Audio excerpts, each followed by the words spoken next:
Do you think NATO is worried about this becoming a global war or a nuclear conflict? At least that's what they're talking about. And they're trying to intimidate their own population with an imaginary Russian threat. This is an obvious fact.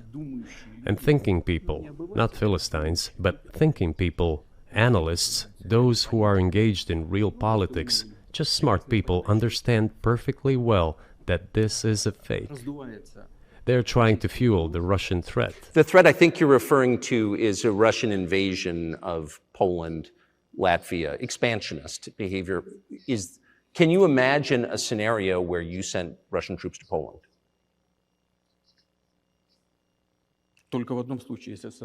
Only in one case, if Poland attacks Russia. Why? Because we have no interest in Poland, Latvia, or anywhere else. Why would we do that? We simply don't have any interest.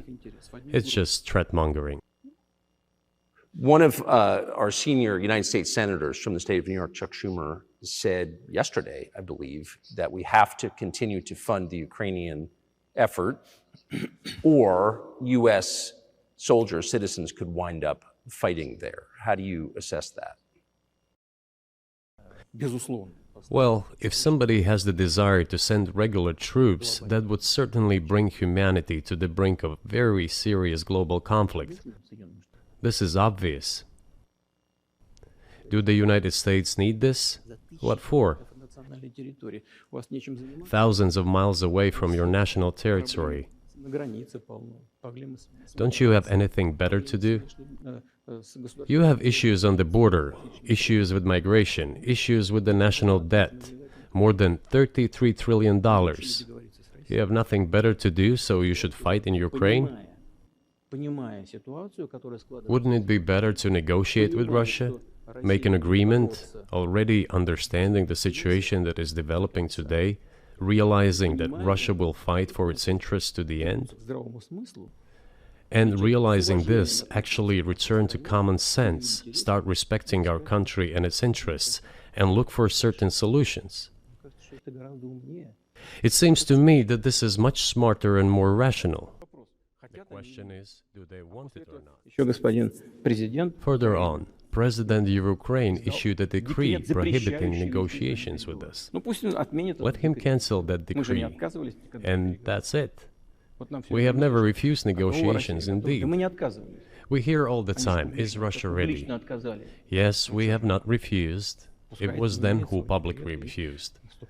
Well, let him cancel his decree and enter into negotiations. We have never refused.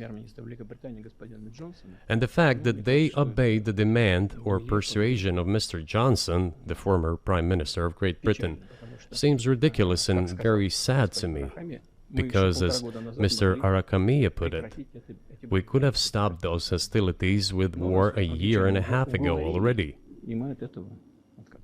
But the British persuaded us and we refused this. Where is Mr. Johnson now? And the war continues. So I just want to make sure I'm not misunderstanding what you're saying. I don't think that I am. I think you're saying you want a negotiated settlement to what's happening in Ukraine.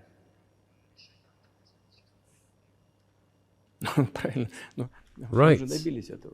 And we made it. We prepared a huge document in Istanbul that was initialed by the head of the Ukrainian delegation. He affixed his signature to some of the provisions, not to all of it. He put his signature and then he himself said, we were ready to sign it and the war would have been over long ago, 18 months ago. However, Prime Minister Johnson came, talked us out of it, and we missed that chance. Well, now let them think how to reverse the situation. We're not against it. It would be funny if it were not so sad. This endless mobilization in Ukraine, the hysteria, the domestic problems, sooner or later it will result in agreement. You know, this probably sounds strange given the current situation. But the relations between the two peoples will be rebuilt anyway.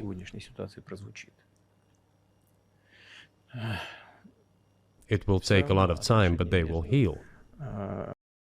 Do you think it's too humiliating at this point for NATO to accept Russian control of what was 2 years ago Ukrainian territory? Up until now, there has been the uproar and screaming about inflicting a strategic defeat on Russia on the battlefield. Now they are apparently coming to realize that it is difficult to achieve, if possible at all. In my opinion, it is impossible by definition.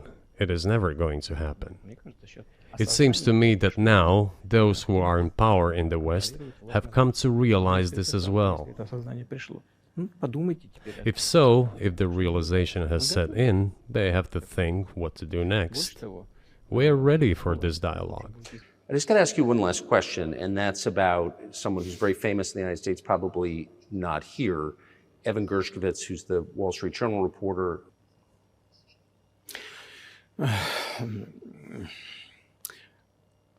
Мы столько сделали жестов доброй воли, что, мне кажется, мы исчерпали все лимиты. We have done so many gestures of goodwill out of decency that I think we have run out of them. Ни разу не ответил. We have never seen anyone reciprocate to us in a similar manner. However, in theory, we can say that we do not rule out that we can do that if our partners take reciprocal steps.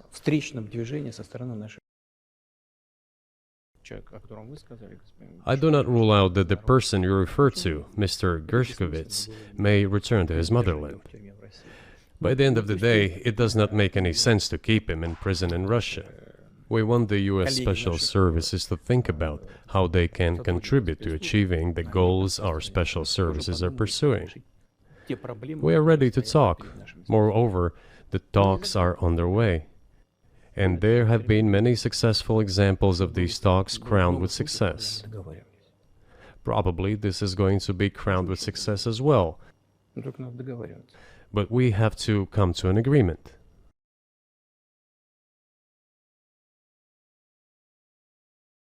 Subscribe to the Federal's YouTube page for more news and updates.